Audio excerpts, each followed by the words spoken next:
Hi, it's Devanika from Retirement Wellness SA. And today we're going to be covering quite an important question, especially if you are a government employee who's thinking about retiring or resigning. And the question that the member has asked me is, what happens to my money if I retire from GEPF? Now, if you are in that position where you're making that decision, which route is best for you? Should you retire or resign? One of the key factors that you might want to consider is how your money actually gets invested. And to help give you a better understanding about this, we want to explore both options. Now, perhaps there's a part of you that has a bit of fear. If you have to resign and you're taking out all your money, then you sort of are a victim to the insurance company. You have to depend on the markets. You have to hope and pray that the markets perform well. You might feel that your income might fluctuate, or what if you run out of money? Because of the fact or the fear of investing in the markets and knowing this is what experiences a lot of people have had. Now, we want to contrast that with what happens when you retire. And at the end of this, I've got something really surprising that I want to share with you. So let's go take a look. First up, remember the question we're looking at is, what does the GEPF do with your money when you retire? And let's start to unwrap this. And let's go through this in a step-by-step process, right?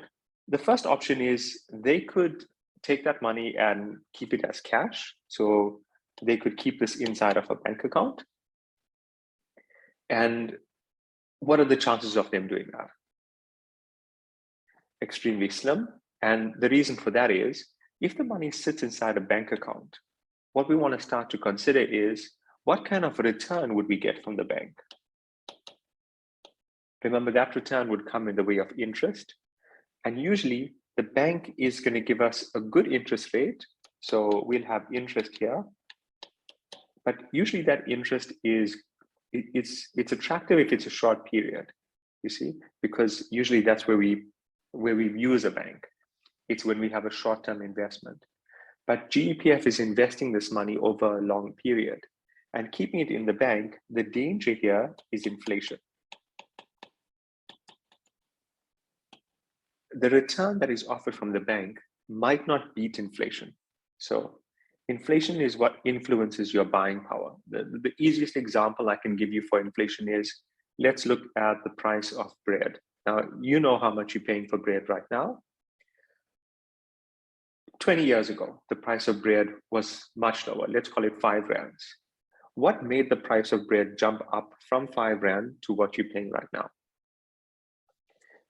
It's this, inflation. So inflation is what's constantly pushing up the value of things, is pushing up the prices of things. And what we want to do is always make sure that your money is growing more than inflation. If it's growing less than inflation, you are actually losing wealth. If you are growing more than inflation, then you are building wealth. So the challenge with a bank investment is we might not be able to beat inflation over the long term. See, because inflation is fluctuating, we might not be able to beat it. So we know for sure that they wouldn't be investing all of this money inside a bank account. So what's the next step that they could do? Could they look at keeping this cash? So could they house it cash somewhere? So just have it in cash. I wouldn't say under a mattress, but I mean, just keep cash aside. We know for sure they won't be doing that. The reason is, if they keep cash aside, there's no growth from that investment. It's also risky because now you've got a whole lot of cash that's kept aside. It's not protected. There's no regulations. Money could get misplaced, all sorts of risk as a result of keeping the cash aside, which means they're not going to do that route either. Oh, and in addition to that, when we look from the growth perspective, we're not only not able to beat inflation, but we're not growing that. And if we factor that there are retirees who are earning an income, which means that this cash is going to start to decrease, you see, and there's nothing adding to that cash. See, there's no sort of return that's adding to the cash. So we know for sure they're not doing that. So what could it be? And here's where this money is actually getting invested. I want to share with you this screen. And the reason I'm doing this is I want you to do the exercise on your own. You can see here, GEPF is giving us an idea. And this is from GEPF's website. And they're saying what we invest in. So they're telling us they are investing in South African and African markets. See, and a small portion is invested in global markets outside the African continent. And then you have what we call asset classes. Now, if you have been with me on the Masterclass where we have a look at this, or if you know about any investing, if you've done a retirement annuity or an education plan or any form of investing with an insurance company, you would see these words there, asset class. It's exactly what these funds use. So they also invest money across different asset classes, which is equities, bonds, property, cash, and there's so many more. And then you have them locally, domestic, and then you have international. See? So the money is invested inside asset classes. And what are the asset classes? Well, deep down, these are actual companies.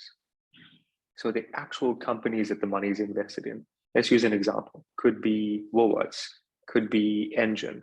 And all of those would now determine the performance. So if the money is used to buy a share in Woolworths, the performance of Woolworths will influence the overall result of the investment.